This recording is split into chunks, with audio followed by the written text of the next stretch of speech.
I speak as Vice-Chancellor to all who for the first time enter the University of the West Indies as students.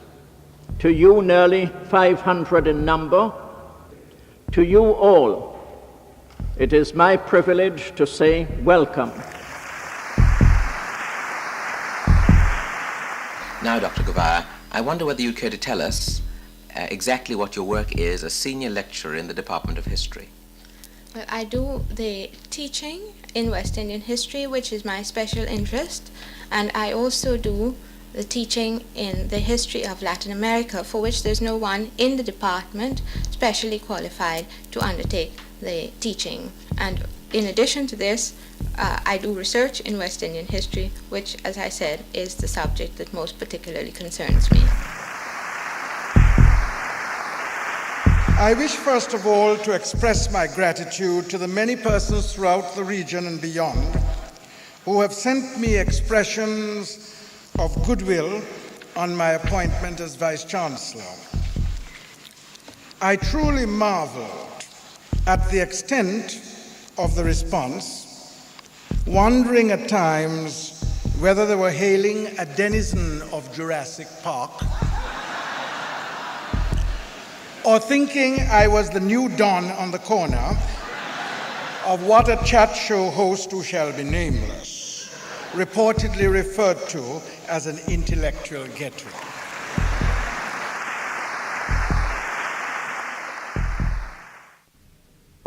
Now, Ms. Liu, can I start by asking you a very simple question? Yes, dear, and make it very simple. How did the business of writing poetry start? Where did it come from? Well, writing poetry. Now, wasn't too certain it was poetry, you know what I mean. I wanted to write. Well, ever since I was going to school, ever since I was a little girl, I used to write all kinds of little things, you know. And then I started writing in the mother tongue. In English? Oh, but of course.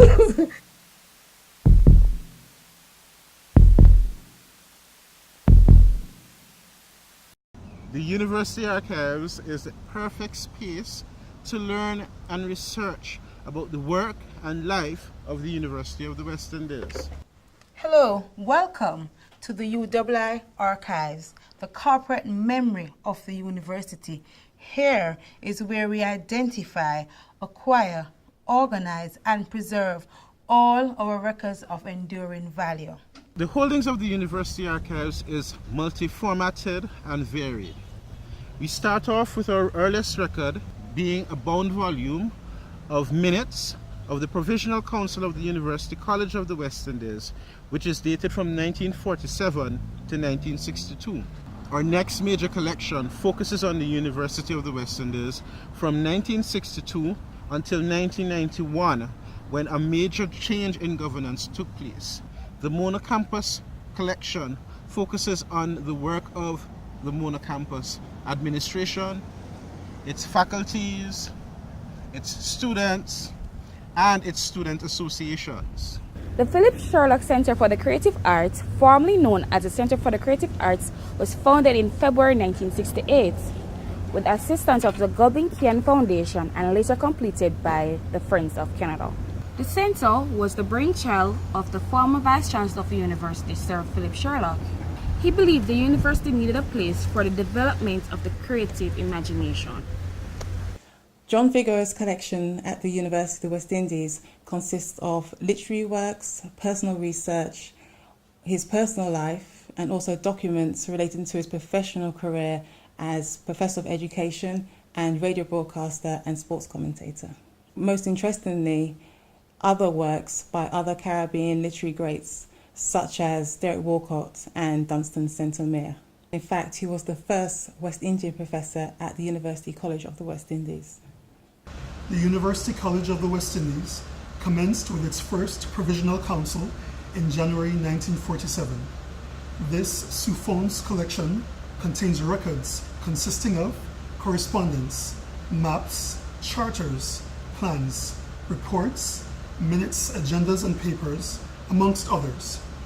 The academic dress, which is worn at all times during the ceremonies for the presentation of graduates, is one such set of records that we have in our archives. The University Chapel collection began with its first service in June 1959. This collection consists of a King James Version Bible, a series of duty books, a membership registry, and the chapel visitors book. The idea for University Archives began in the 1980s when Dr. Alma Jordan, the university librarian, suggested that there ought to be a central repository for the care, preservation, and accessibility of university records.